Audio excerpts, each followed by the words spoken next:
All right, what up is Marcus Dynasty for Dads. We are going to do 3 tips for you in your Dynasty draft. And my son woke up early this morning, and I had the idea already that, well, we're going to try to do this together. Just because you guys haven't seen him in a while. He's already over 2 years old. We started this channel before he was even born. Right, Jackson? January of 2021 already, so we've been going on for a little while. You might only get to see my voice. Oh, is this not going to work, Jackson? Or are you just going to... Okay. 3 tips. Right, Jackson? 3 tips. Number 1. Right? Number 1? Number 1. Don't draft based off of necessarily extreme need. Draft based off of best player.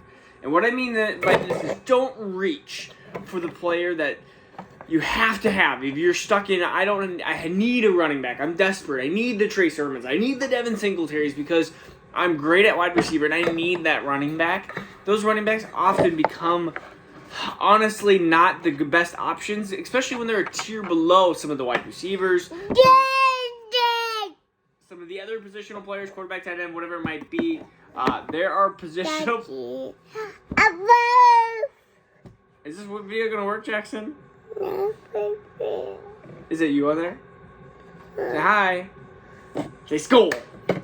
Okay, so we got that down. I see often too many times owners, dynasty owners, and rookie drafts draft based off of what they absolutely need instead of trying to draft best player, draft in that tier, and then trade for need. I always am a big proponent of draft a player that you absolutely want, and then you can trade for need. There's always trades, and if there's not trades in your league, then you're not in a good league. But draft for what you draft. If they're in the same tier, then that's fine. But it's when we start getting into players that start to draft. Running backs go in one of my leagues way too early, and I see certain owners always drafting running backs, and they always are like, well, I never have good running backs. And it's like, yeah, you always draft poor running backs, and then you don't end up drafting wide receivers that you should have, and so you can't trade any other players for those good running backs, and so you become a crappy team. Did you just slam your finger in the door? Mwah. 2 other big proponents. One is draft capital. Do not draft people based off of draft capital alone. And what I mean by that is I saw players like Tutu Atwell, Dwayne Eskridge being drafted in the 2nd round of the NFL draft, now being pushed way up the boards because of the NFL draft. And I get it.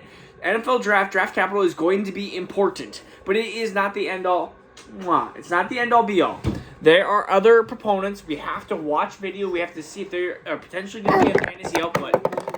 And I actually became one of the biggest victims of kind of this case. Amon-Ra St. Brown was one of my favorite wide receivers, got drafted in the 4th round, and basically I left him to dead. Now I know that the chances of having a 4th and 5th and 6th round wide receiver are extremely low.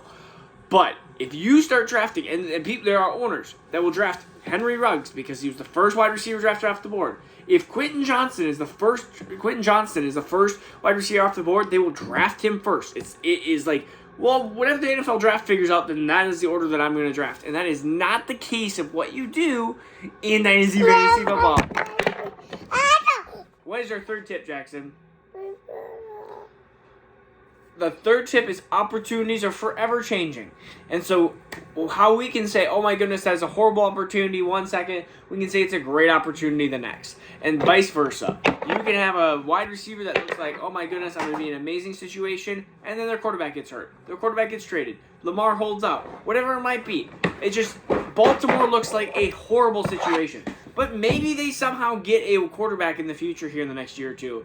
I also say the same for Carolina. Carolina looks like to be a situation. And it looked like to be a meh situation. And now you look at it this year, and they got potentially C.J. Stroud. They potentially are going to have a wide open type of target field of like there's no one else there. And so opportunities are forever changing, especially in the running back field too when the running backs get hurt. We've talked about plenty of opportunities, but you can have running backs get hurt. You could have running backs get traded. You could have running backs move teams. It's just a lot of stuff can happen. And so opportunities are forever changing.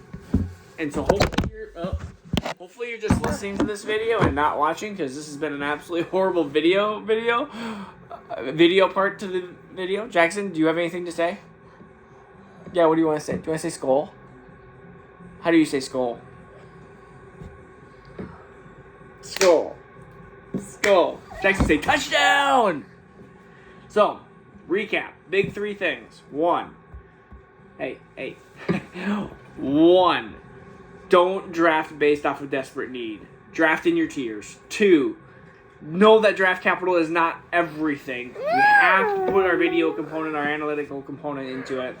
And 3, know that opportunity is forever changing, especially in the league that averages basically 3 years and you're done. And that's for any position, but just know that opportunity is always forever changing. Try to make a better video, a better friendly video, maybe tomorrow, right? Maybe tomorrow. Say bye-bye. Bye-bye. Say bye-bye. Bye.